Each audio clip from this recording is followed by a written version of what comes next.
Hi guys, अगर आप बहुत सारी वीडियोस देख चुके हैं, बहुत सारे टीचर से क्लासेस ले चुके हैं, बहुत सारी किताबें पढ़ चुके हैं, लेकिन अभी तक आपको पॉजिटिव वर्ब्स समझ में नहीं आई है, या फिर आपको समझ में तो आ गई है लेकिन अभी भी डाउट्स हैं, कंफ्यूजन है, तो गाइस आई गारंटी इस वीडियो को देखने के बाद आपको कोई भी दूसरी वीडियो नहीं देखनी पड़ेगी और ना ही आपको किसी भी टीचर से क्लास लेनी पड़ेगी और ना ही कोई किताब खोलनी पड़ेगी। So now guys, without wasting any more time, let's begin.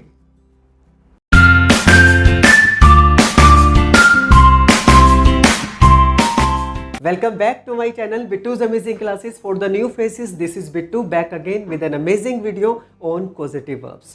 Guys, आज वीडियो शुरू करने से पहले मैं आपसे एक बहुत ही इंपॉर्टेंट बात शेयर करना चाहता हूँ। आप प्लीज़ मुझे पूरे ध्यान से सुने। गाइस, क्या आपने कभी सोचा है कि बड़ा से बड़ा सपना कब पूरा होता है? बड़ा से बड़ा सपना जब पूरा होता है जब हमारा दिमाग बहुत अच्छे से काम करता है, हमें बहुत अच्छे अच्छे आइडियाज़ आते हैं। ओके, जब बहुत अच्छे अच्छे आइडियाज़ आते हैं जब भी तो हम एक्शन लेते हैं और हमारे एक्शन से ही हमारा बड़ा से बड़ा सपना पूरा होता है। अब गाइस, क्या आपने कभी सोचा है कि इस दुनिया में जितनी भी चीज़ें हैं, इन सब चीज़ों को किसने बनाया? इन सब चीज़ों को बनाया है हमारे ब्रेन ने। और वो मोबाइल को भी, जिस मोबाइल में आप इस वीडियो को और मुझे देख रहे हैं, यही दुनिया की सबसे पावरफुल मशीन है जिसने दुनिया की सारी चीज़ों को बनाया है, सिर्फ इस नेचर को छोड़ के। लेकिन गाइस, अनफॉर्चुनेटली क्या होता है, देखो, जरा से भी कोई कॉम्प्लेक्स चीज़ होती है तो हम उसे चलाना सीखते हैं, यूज़ करना सीखते हैं, ऑपरेट करना सीखते हैं। लेकिन जब बात हमारे दिमाग की आती है, जो दुनिया की सबसे कॉम्प्लेक्स चीज़ है, सबसे पावरफुल चीज़ है और जो हमें फ्री में मिली है, हम कभी भी इस ब्रेन को यूज़ करना नहीं सीखते कि कैसे इस ब्रेन से 100% फ़ायदा उठाया जा सकता है। तो गाइज, इसीलिए मैंने एक और चैनल बनाया है जिसका नाम है बिट्टूज मोटिवेशनल वीडियोस। वहाँ पर आपको कुछ ऐसी वीडियोस मिलेगी जो साइकोलॉजी, न्यूरोसाइंस और लॉर्ड बुद्धा की टीचिंग्स पर बेस्ड होंगी। ओके, तो आप उस चैनल को भी ज़रूर सब्सक्राइब करें और बेल आइकन को प्रेस करके ऑल को सेलेक्ट कर लें। उस चैनल को सब्सक्राइब करने के लिए आपको ये वाला जो चैनल दिख रहा है, बिट्टूज अमेजिंग क्लासेस, इस पर ही आपको क्लिक करना है और आप देखेंगे आपको मिडल में मेरा दूसरा चैनल दिख जाएगा। आप उसको रेड से ग्रे कर दें, उस पर क्लिक करके और ऑल को सेलेक्ट कर लें। तो गाइज, अब शुरू करते हैं कॉजेटिव वर्ब्स को सीखना। तो गाइज, वैसे तो कॉजेटिव वर्ब्स 5 होती है, गेट, हैव, मेक, लेट और हेल्प। लेकिन गाइज, इसमें से 3 ही वर्ब को मेन कॉजेटिव वर्ब्स माना जाता है और वो है गेट, हैव या मेक। ओके, क्योंकि ये ही मेन कॉजेटिव वर्ब्स है। जो दूसरी है हेल्प और लेट, ये दोनों कॉजेटिव वर्ब्स की तरह बिहेव करती है, तो इनको कॉजेटिव वर्ब्स माना तो जाता है लेकिन मेन कॉजेटिव वर्ब्स नहीं माना जाता। तो इनके लिए मैं सेपरेटली वीडियो बनाऊंगा। फिलहाल आज की वीडियो में हम देखेंगे गेट, हैव और मेक पॉजिटिव वर्ब्स को कैसे यूज किया जाता है। तो गाइज, ये समझने के लिए आप जरा इन 3 सेंटेंसेस को देखो। उसने मुझे पीटा, उसने अजय को पिटवाया और उसने अतुल से बर्तन धुलवाए। अब गाइज, यहाँ पर आप देखो, उसने मुझे पीटा, तो जो पहला सेंटेंस है उसने खुद मुझे पीटा है। ओके, तो यहाँ पर क्या है, ये सेंटेंस तो हमें समझ आ रहा है। लेकिन अब जो दूसरे वाले जो 2 सेंटेंस है, दूसरा और तीसरा, उसमें आपको देखना है उसने मुझे पिटवाया। इसका मतलब है उसने खुद मुझे नहीं पीटा, वो सिर्फ कारण बना है मुझे पिटवाने का, यानी कि उसने किसी और से मुझे पिटवाया है। पीटा तो मुझे किसी और ने है, तो वो सिर्फ कारण बना मुझे पिटवाने का। अब गाइस, तीसरा सेंटेंस देखो, उसने अतुल से बर्तन धुलवाए। उसने खुद बर्तन नहीं धोए बल्कि उसने अतुल से धुलवाए, यानी कि वो वजह बना बर्तन धुलवाने का। तो गाइस, यहाँ पर आपने क्या देखा, दूसरा और तीसरे सेंटेंस में जो सब्जेक्ट है यानी कि कर्ता, वो खुद मेन काम नहीं करता, खुद मेन एक्शन नहीं लेता, वो सिर्फ वजह बनता है मेन एक्शंस का।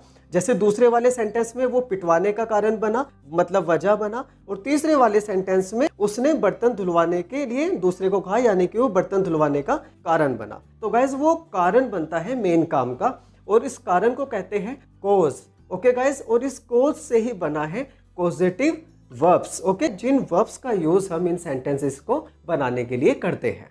तो चलो गाइज, अब इन दोनों सेंटेंसेस को समझते हैं कि उसने अजय को पिटवाया और उसने अतुल से बर्तन धुलवाए।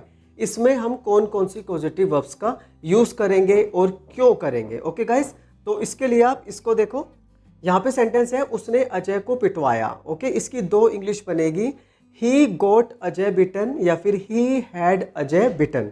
और ये है उसने अतुल से बर्तन धुलवाए, he made Atul wash the dishes. तो गाइज, यहाँ पर आपको देखना है, जो हमारा ये पहले वाला सेंटेंस है, इसमें 2 तरीके से सेंटेंस बने। एक में आ गया ही गोट, दूसरे तरीके में आ गया ही हैड।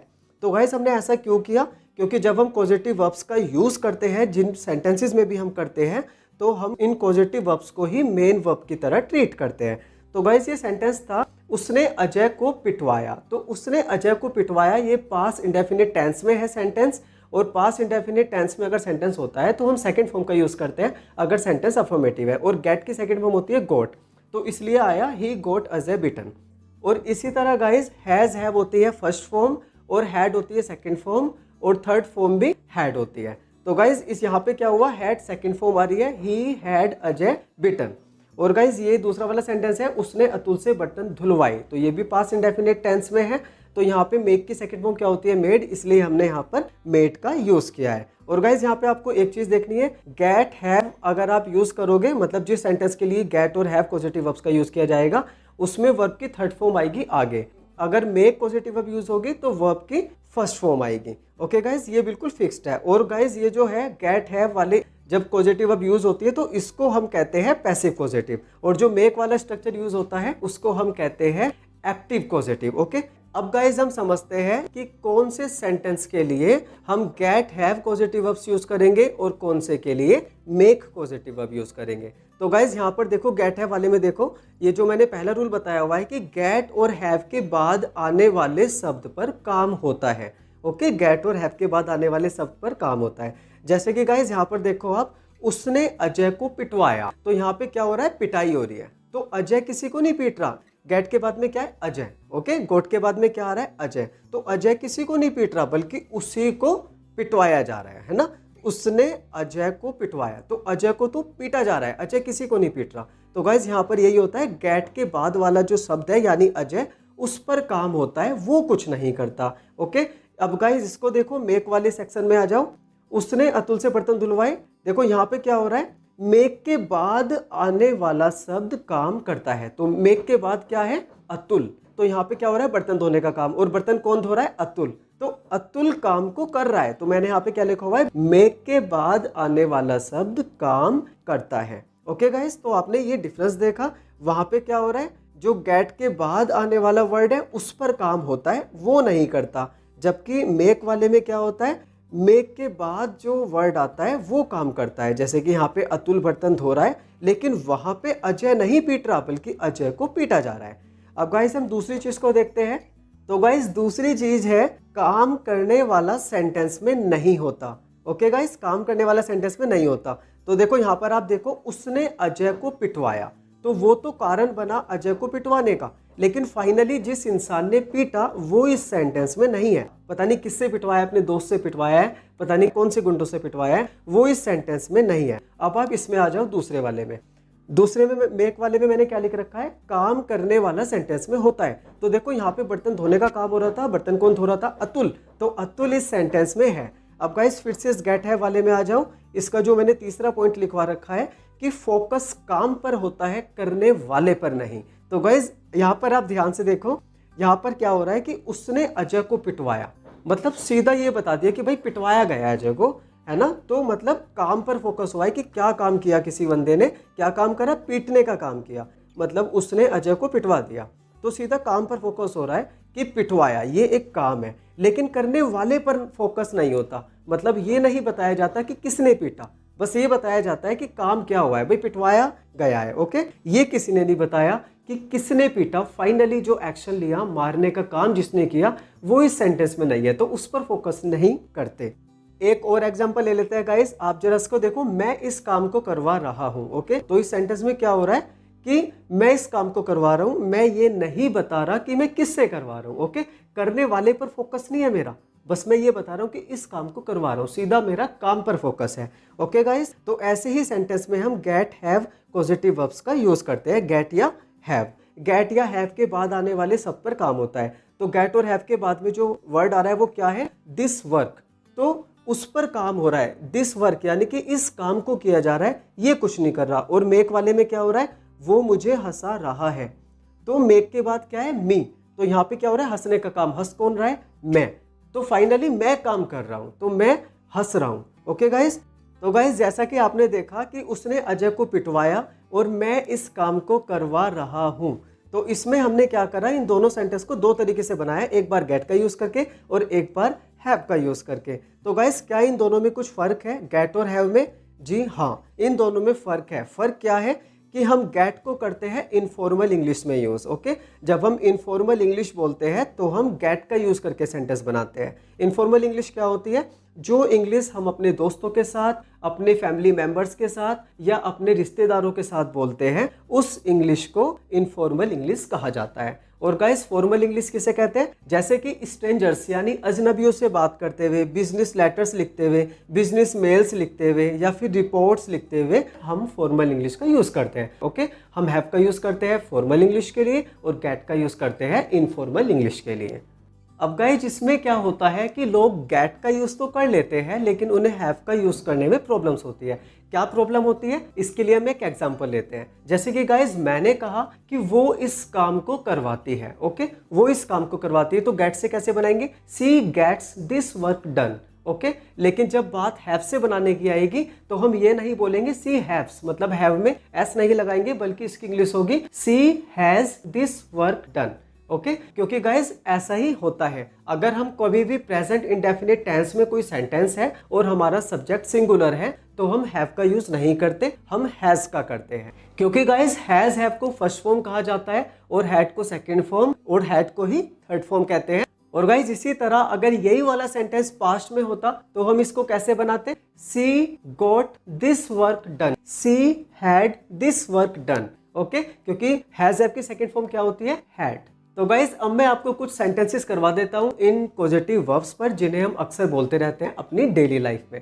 और गाइज, जो सेंटेंसेस मैं आपको करवा रहा हूं मैं आपको सिर्फ गेट का यूज करके ही बताऊंगा, क्योंकि ज्यादातर हम इनफॉर्मल इंग्लिश ही बोलते हैं, यानी कि दोस्तों से, फ्रेंड से या रिलेटिव से। बाकी आप इन सेंटेंस को अकॉर्डिंग टू सिचुएशन, अगर आप फॉर्मल सिचुएशन में हैं तो आप हैव का यूज करके भी बना सकते हैं। तो गाइज, पहले मैं आपको बताऊंगा गेट पर और उसके बाद बताऊंगा मेक पर।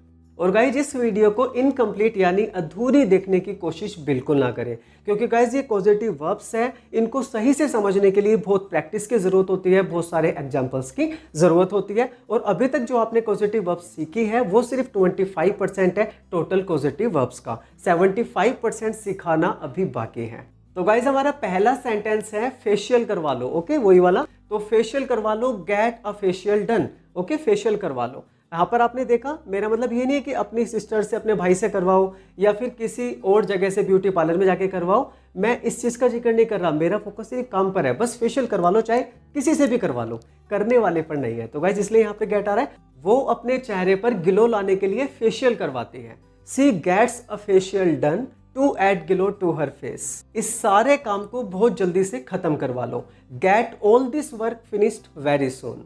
मेरा मोबाइल रिचार्ज करवा दो please, get my mobile recharge please. इस जमीन को बिकवा दो, गेट दिस लैंड सोल्ड। मेरा मोबाइल बिकवा दो, गेट माई मोबाइल सोल्ड। अपने बाल कटवा लो, गेट योर हेयर कट। अपने बालों को डाई करवा लो, गेट योर हेयर डाइड। अपने बालों को कलर करवा लो, गेट योर हेयर कलर्ड। अपने बालों को स्ट्रेट करवा लो, गेट योर हेयर स्ट्रेटन्ड। अरे तुम्हारे बाल तो बड़े अच्छे लग रहे हैं, कहाँ कटवाया तुमने इन्हें? Your hair looks so nice, where have you got it cut. बहुत गर्मी हो रही है, अपने घर में एसी लगवा लो। It is so hot, get an AC installed in your house. आज चिकन मत बनवाओ, आज मंगलवार है। Don't get chicken cooked today, it is Tuesday today. इस चाकू में धार नहीं है, इसे पैना करवा लो या इस पर धार लगवा लो। This knife is blunt, get it sharpened. Okay guys, blunt कहते हैं हम उस चीज को जिसमें धार ना हो, जो पैना ना हो। तुमने मेरी बेइज्जती करवा दी, यू गोट मी इंसल्टेड। मेरी बेइज्जती मत करवाओ, डोंट गेट मी इंसल्टेड। उसे यहाँ बुलवाओ, गेट हिम कॉल्ड हियर। अपने आईडी कार्ड को क्लियर प्लास्टिक से लैमिनेट करवा लो, get your ID card laminated in clear plastic. शादी आ रही है, अपने कपड़े सिलवा लो, गेट योर क्लोथ्स स्योड। अपने घर में पुताई करवा लो या फिर पेंट करवा लो, गेट योर हाउस पेंटेड। हम हर साल अपने घर को पुताई नहीं करवाते हैं या अपने घर में पेंट नहीं करवाते हैं। We don't get our house painted every year. वो तो अमीर है, वो रिश्वत देकर कोई सा भी काम करवा लेता है। He is rich, he gets any work done by bribing. Bribe का मतलब होता है रिश्वत देना। वो कुछ भी करवा सकता है, he can get anything done. तुम अपने बाल कहाँ कटवाते हो? Where do you get your hair cut. इस शर्ट पर इस्त्री करवा लो या फिर प्रेस करवा लो, तो get this shirt ironed. Scold का मतलब होता है डांटना, और अगर हमें कहना हो कि उसने मेरी डांट पड़वा दी तो इसकी इंग्लिश होगी ही गोट मी स्कोल्डेड। तुम लोगों ने मुझे फंसवा दिया यार, you guys have got me stuck. उसके पास चले जाओ, वो तुम्हारी जॉब लगवा देगा। Go to him, he will get you employed. मैं उसे जेल भिजवा दूंगा, I will get him sent to jail.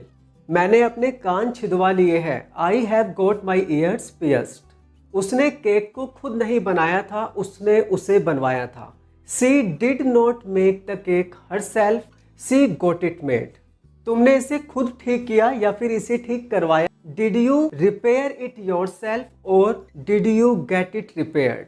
Repaired की जगह आप फिक्स्ड वर्ड का भी यूज कर सकते हैं। आजकल ठीक करने के लिए फिक्स्ड वर्ड का यूज बहुत ज्यादा होता है इनफॉर्मल इंग्लिश में।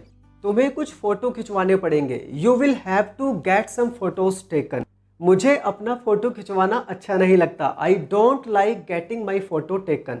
वो अपने फोटोज खिंचवा रही थी, she was getting her photos taken. मेरी चाबी खो गई, मुझे दूसरी चाबी बनवानी पड़ेगी, आई lost my key, I have to get another key made. Engine oil change करवा लो, get the engine oil changed. मैं हर 6 महीने में अपनी कार की सर्विस करवाता हूँ, I get my car serviced every 6 months। मैं अपने घर में एक स्विमिंग पूल बनवाऊंगा, I will get a swimming pool built in my house. तुम अपनी ग्रोसरीज को अपने घर पर डिलीवर करवाते हो या फिर दुकान पर जाते हो उन्हें खरीदने के लिए। Do you get your groceries delivered to your house और do you go to the shop to buy them. वो अपना खाना अपने घर पर डिलीवर करवा लेता है, he gets his food delivered to his house. पानी नहीं जा रहा है, हमें नाली को खुलवाना पड़ेगा। The water is not running away, we will have to get the drains unblocked. तो गाइज ये हुए कुछ सेंटेंसेस। अब आपको एक बात और समझनी है। आपने कभी ऑब्जर्व किया है गाइज, कभी कभार हम इस तरह कहते हैं जैसे किसी का कुछ नुकसान हो गया, किसी के मान लो पैसे चोरी हो गई, किसी ने जेब काट ली, तो हम उससे इस तरह कहते हैं कि अबे कहाँ जेब कटवा ली, अबे जेब कैसे कटवा ली, जैसे कि उसने खुद चोर को बोला हो कि आ और मेरी जेब काट ले। ओके और गाइज इसी तरीके से एक चीज़ और है, जैसे किसी की टांग टूट गई, हाथ टूट गया, तो हम कहते हैं अबे कहाँ टांग तुड़वा ली। तो कभी कभार एक इंसान खुद अरेंज नहीं करता किसी और इंसान का कि वो हमारे साथ कुछ गलत करे या हमारा नुकसान करे, लेकिन फिर भी इस तरीके से हम हिंदी में बोलते हैं, तो ऐसे ही इंग्लिश में भी बोलते हैं। तो गाइज इसी तरह हम इसकी इंग्लिश बनाएंगे, जैसे कि मैं कहूँ कि उसने अपने पैसे चुरवा लिए, तो he got his money stolen. उसने कार क्रैश में अपनी टांग तुड़वा ली, he got his leg broken in a car crash. अब गाइस कुछ ऐसे सेंटेंसेस देख लेते हैं जो पॉजिटिव वर्ब मेक पर बेस्ड है। तो गाइस हमारा पहला सेंटेंस है, अपनी गर्लफ्रेंड को कंफर्टेबल फील कराओ। तो make your girlfriend feel comfortable. उसे यहाँ से भगा दो, make him go away from here. बच्चों को सुला दो, make the children go to bed. Okay guys इस तरह हम इसको बनाएंगे, क्योंकि हम गो टू बेड को सोने के सेंस में यूज कर देते हैं। अपने बच्चों से मेहनत से पढ़ाई करवाओ, make your children study hard. मुझे इंतजार मत करवाओ, डोंट मेक मी वेट। मेरा मुंह मत खुलवाओ, मैं बता रहा हूं, मैं बोल दूंगा, मैं खोल दूंगा तुम्हारी पोल। इसकी इंग्लिश बनेगी डोंट मेक मी स्पीक। आप इसे ये भी कह सकते हैं कि don't make me expose you. बच्चों को रुलाओ मत, don't make the children cry. मेरी गर्लफ्रेंड ने मुझे बहुत दर्द दिया, मुझे बहुत रुलाया, my girlfriend made me cry a lot. उन्होंने मुझसे झूठ बुलवाया, दे मेड मी टेल अ लाई। मैंने तरुण से सच बुलवाया, I made Tarun speak the truth. उसने मुझे वो बोरिंग मूवी दिखाई, ही made me watch that boring movie. उसने मुझे लाइन में खड़ा कर दिया, ही made me stand in the Q या फिर लाइन। लाइन को क्यू कहते हैं ब्रिटिश इंग्लिश में और लाइन को लाइन कहते हैं अमेरिकन इंग्लिश में। अब गाइज आगे सेंटेंसेस को समझने से पहले मैं आपको एक बात बता देना चाहता हूँ कि इस तरह जो सेंटेंसेस हैं हम जो इस तरह यूज़ करते हैं मेक का, वो हम सिर्फ तभी नहीं करते जब कोई इंसान किसी इंसान को कुछ करने के लिए मजबूर करता है। ओके सिर्फ उस टाइम नहीं करते। अगर नॉर्मली भी कोई इंसान किसी चीज़ के होने का कारण बनता है या कोई चीज़ किसी चीज़ के होने का कारण बनती है या किसी इंसान के कुछ करने का कारण बनती है, तो भी हम इसी तरह मेक वर्ड का यूज़ करते हैं। जैसे कि इससे मुझे उल्टी आती है या ये चीज़ मुझे उल्टी कराती है, तो it makes me puke. Okay guys, puke का मतलब होता है उल्टी करना, तो इट मेक्स मी प्यूक इसका मतलब हो गया कि ये चीज़ मुझे उल्टी कराती है। जैसे गाइस कुछ चीज़ें होती है ना जिन्हें देखकर हमें उल्टी का सा मन हो जाता है या हमें उल्टी आ जाती है, तो आप कह सकते हो उस चीज़ के लिए कि this thing makes me puke. इस फिल्म ने मुझे रुला दिया, this film made me cry. Manish सबको हंसाता है, मनीष मेक्स एवरीबडी लाफ। उसके जोक्स मुझे हंसाते हैं, his jokes make me laugh. उसकी फनी स्टोरीज ने मुझे बहुत हंसाया, his funny stories made me laugh a lot. आज मेरी मम्मी ने मुझे जल्दी जगा दिया, my mother made me wake up earlier today. वो मुझसे मेरे सारे गमों को भुलवा देता है, he makes me forget all my sorrows. मेरी गर्लफ्रेंड ने मुझसे अपना मोबाइल रिचार्ज करवाया, my girlfriend made me recharge her mobile. उसने मुझसे पूरे दिन इंतजार करवाया, he made me wait all day. तुम सारा काम मुझसे क्यों करवाते हो, why do you make me do all the work. तुमसे ये काम किसने करवाया, who made you do this work. इस ड्रेस में तुम और भी सुंदर लगोगी, this dress will make you look even more beautiful. Okay guys, यहाँ पे हमने इस तरह सेंटेंस को बनाया, क्यों? क्योंकि लुक का मतलब होता है दिखना। अगर तुम्हें कोई चीज दिखाएगी तो इसके लिए हमें मेक वर्ड का यूज करना ही पड़ेगा। लुक का मतलब दिखना होता है, लुक का मतलब देखना जब होता है, जब लुक के बाद में एट आता है। तो गाइज इसलिए मैंने इसकी इंग्लिश कुछ इस तरीके से बनाई। इसी तरह इस फोटो में तो तुम 40 साल के लगते हो, तो this photo makes you look about 40। Okay, this photo makes you look मतलब ये फोटो तुम्हें दिखाता है 40 साल का, तो सेंस निकलता है कि इस फोटो में तुम 40 साल के लगते हो।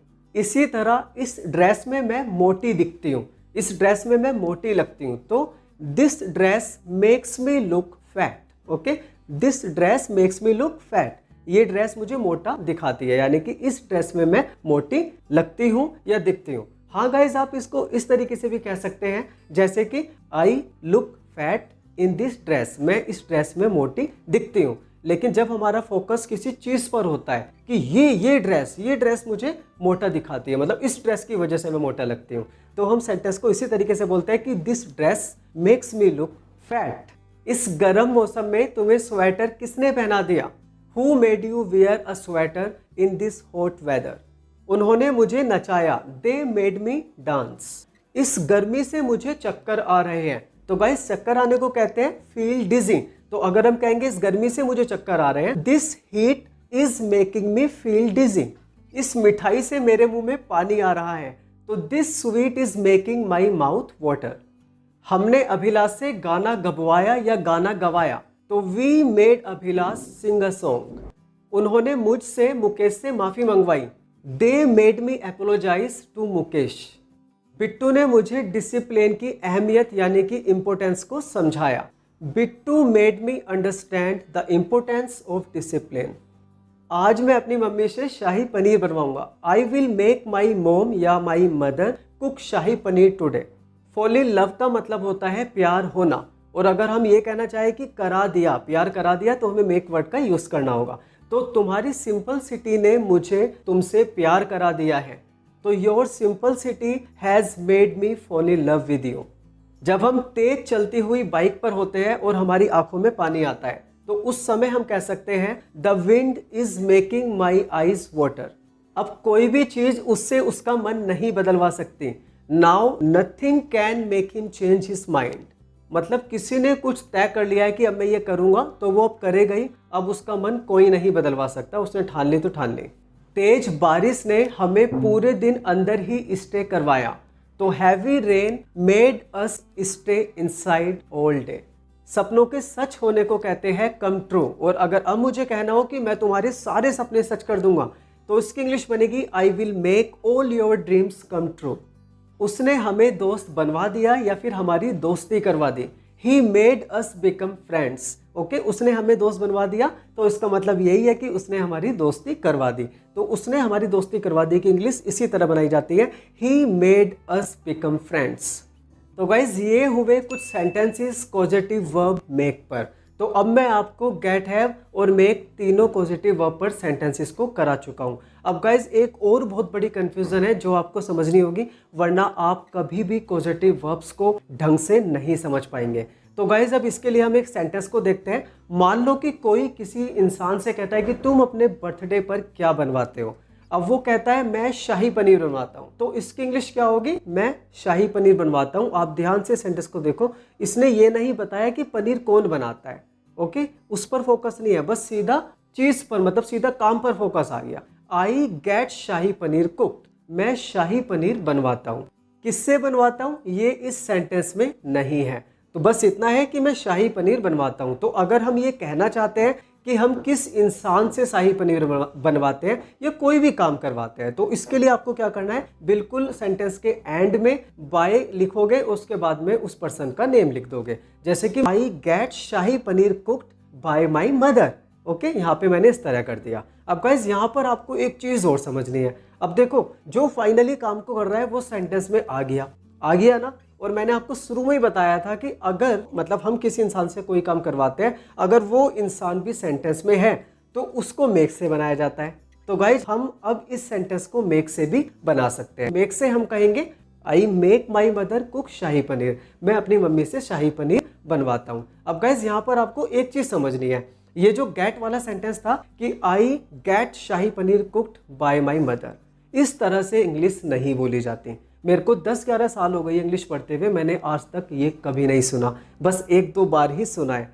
तो हमें ये चीज़ समझनी है, फाइनली हम जिस इंसान से काम करवाते हैं अगर वो सेंटेंस में है तो हम हमेशा मेक से सेंटेंस को बोलना पसंद करते हैं, और मेक से ही सब लोग सेंटेंस को बोलते हैं। मतलब सही तो दोनों हैं, गेट वाला भी सही है, I get shahi paneer cook by my mother ये भी सही है, और I make my mother cook shahi paneer ये भी सही है। लेकिन जो ज़्यादातर इंग्लिश बोली जाती है, ज़्यादातर नहीं ऑलमोस्ट हर बार इसी से बोली जाती है, अगर जिस इंसान से हम काम करवाते हैं अगर वो सेंटेंस में है तो हम मेक से ही बोलते हैं। तो गाइस मैं चाहूँगा कि आप भी इसे मेक से ही बोले, बाकी सही तो दोनों हैं। एक और एग्जाम्पल ले लेते हैं, जैसे कि मैं कहूँ ईशा ने अपना मोबाइल रिचार्ज करवाया, तो ईशा गोट हर मोबाइल रिचार्ज्ड। ओके, इस तरह सेंटेंस बनेगा। किससे करवाया वो इस सेंटेंस में नहीं है। अगर आप उसको भी मेंशन करना चाहते हो तो आप सेंटेंस के लास्ट में उसे रख सकते हो, और उससे पहले बाय का यूज़ आपको करना होगा। जैसे कि उसने अपने बॉयफ्रेंड से अपना मोबाइल रिचार्ज करवाया, तो Isha got her mobile recharged by her boyfriend. Isha ने अपने बॉयफ्रेंड से अपना मोबाइल रिचार्ज करवाया। अब गाइस फाइनली जिस इंसान से काम करवाया वो सेंटेंस में आ गया है, तो इसलिए हम इसे मेक से भी बना सकते हैं। अगर हम मेक से बनवाएंगे तो उसकी इंग्लिश बनेगी Isha made her boyfriend recharge her mobile. Okay guys, इस तरीके से। तो जो इंग्लिश बोली जाती है वो कैसे बोली जाती है, मेक का यूज़ करके, जिस इंसान से हम काम करवाते हैं अगर वो इंसान भी सेंटेंस में है, अगर हमारा सेंटेंस उस इंसान को भी इंक्लूड करता है जिससे फाइनली हम काम करवा रहे हैं, तो मेक से बोलना ज़्यादा अच्छा रहता है। मैं चाहूँगा कि आप भी मेक से ही बोलो। ओके, गेट का यूज़ हम जब भी करते हैं जब हमारा करने वाले पर फोकस ना हो, सिर्फ काम पर फोकस हो। अब गाइज एक बात और समझते हैं, ये जो सेंटेंसेस मैंने आपको कुछ समय पहले करवाए जो मेक से थे, जब हम किसी इंसान से कुछ करवाते हैं तो हम किसका यूज़ करते हैं, मेक का। गाइज इन्हीं सेंटेंसेस को बनाने के 2 और तरीके होते हैं, 2 और स्ट्रक्चर्स होते हैं, और उनको सीखना भी बहुत ज़्यादा ज़रूरी है। और गाइज उन 2 स्ट्रक्चर्स को समझने के लिए आप इस सेंटेंस को देखें। तो गाइज जैसा कि मैंने आपको बताया कि अगर कोई भी इंसान किसी से कुछ करवाता है तो हम इस स्ट्रक्चर का यूज़ करते हैं जो इस वक्त आप देख रहे हैं। लेकिन गाइज इसी तरह के सेंटेंसेस को बनाने के लिए 2 और स्ट्रक्चर्स होते हैं, लेकिन उनका यूज़ अलग अलग सिचुएशंस में होता है। तो चलो गाइज अब उसको समझते हैं। तो गाइज आप सबसे पहले इस सेंटेंस को देखो जो मैंने आपको वीडियो के स्टार्टिंग में कराया था कि उसने अतुल से बर्तन धुलवाए, तो ही made Atul wash the dishes. तो गाइज इस तरह हम सेंटेंस को जब बोलते हैं जब हम किसी को मजबूर करके कोई काम करवाए, किसी से जबरदस्ती कोई काम करवाए, या फिर किसी को नॉर्मल वे में कहकर कोई काम करवाए। जैसे कि कोई आपसे कहने लगे कि दरवाजा बंद कर दियो और आप दरवाजा बंद कर दे, तो अब मैं इस बात को बताऊंगा कि उसने तुमसे दरवाजा बंद करवाया, he made you close the door. Okay guys, तो उसने नॉर्मल वे में कहकर आपसे एक अपना काम करवा लिया जो भी वो करवाना चाहता था।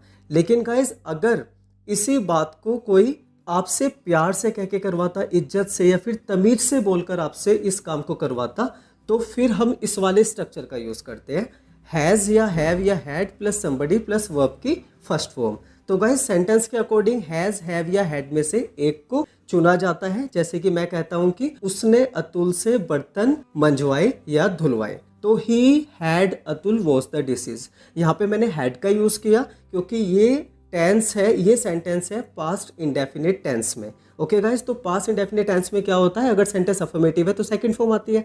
तो गाइज हैज हैव होता है फर्स्ट फॉर्म और इसकी सेकंड और थर्ड फॉर्म होती है हैड। तो गाइज इसलिए मैंने यहाँ पे हैड का यूज़ किया। और अगर मैं कहता कि वो अतुल से बर्तन धुलवाता है तो इसकी इंग्लिश होती he has Atul wash the dishes, फिर हम हैज़ का यूज़ करते। ओके गाइज, तो गाइज ये तो हुआ अगर हम किसी इंसान से प्यार से, इज्जत से या तमीज़ से बोलकर कुछ करवाते हैं। और अगर गाइज हम किसी को मनाकर राजी करते हैं, मतलब हम उसे समझाते हैं, बार बार समझा बुझाकर, मतलब परसुएट करके या कन्विंस करके किसी से कुछ करवाते हैं, तो हम इस वाले स्ट्रक्चर का यूज़ करते हैं, gate plus somebody plus two plus verb की फर्स्ट फॉर्म। ओके गाइस, जैसे कि मान लो कि उसने अतुल से बर्तन धुलवाए, लेकिन उसने उसको राजी किया, उसको मनाया, उसको समझाया बुझाया, उसको कन्विंस किया, उसको परसुएट किया, तो ऐसे कंडीशन में हम इस वाले स्ट्रक्चर का यूज़ करते हैं। तो हमारा सेंटेंस बनेगा he got Atul to wash the dishes, उसने अतुल से बर्तन धुलवाए। ओके गाइज, यहाँ पे हमने इस स्ट्रक्चर का यूज़ किया। तो गाइज अब आप समझ गए हो, अगर कोई भी इंसान किसी से कुछ करवाता है तो उस सेंटेंस को बनाने के लिए ये 3 स्ट्रक्चर्स होते हैं। डिपेंड करता है कि किसी इंसान ने किसी से किस तरह कोई काम करवाया। अगर ज़बरदस्ती या नॉर्मल वे में कह के करवाया है तो आप पहले वाले स्ट्रक्चर का यूज़ करोगे, और अगर उसने प्यार से, इज्जत से या तमीज़ से बोलकर करवाया है तो आप दूसरे वाले स्ट्रक्चर का यूज़ करोगे। और अगर किसी ने किसी को राजी करके, कन्विंस करके, समझा बुझाकर या मना कर के कोई काम करवाया है तो फिर हम तीसरे वाले स्ट्रक्चर का यूज़ करेंगे।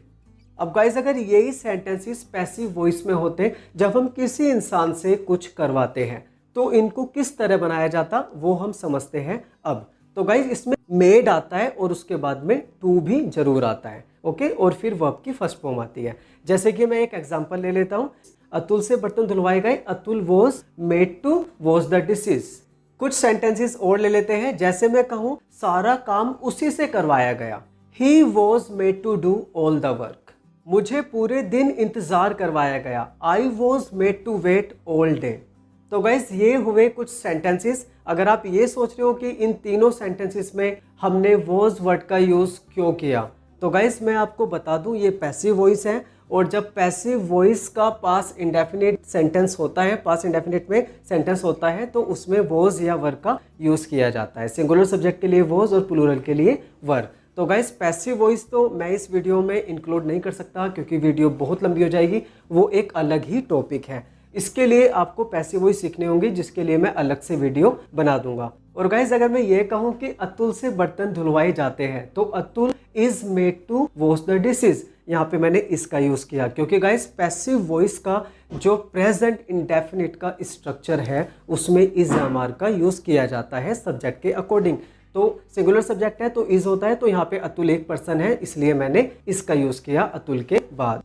Okay guys, that's all for today. और प्लीज़ मेरे आप दूसरे चैनल को सब्सक्राइब करना ना भूलें जिसका नाम है बिट्टूज मोटिवेशनल वीडियोस। और गाइज अगर आपको ये वाली वीडियो अच्छी लगी है तो प्लीज़, अगर आपको थोड़ी सी भी अच्छी लगे तो गाइज प्लीज़ इसे लाइक करें क्योंकि मैंने बहुत मेहनत की है इस वीडियो को बनाने के लिए। और मेरे चैनल को सब्सक्राइब करें और बेल आइकन को प्रेस करके ऑल सेलेक्ट कर लें जिससे कि मेरी आने वाली अच्छी अच्छी वीडियोस के बारे में आपको पता चलता रहे। मैं फिर आऊँगा गाइज एक और इंटरेस्टिंग वीडियो के साथ। Till then take care and good bye.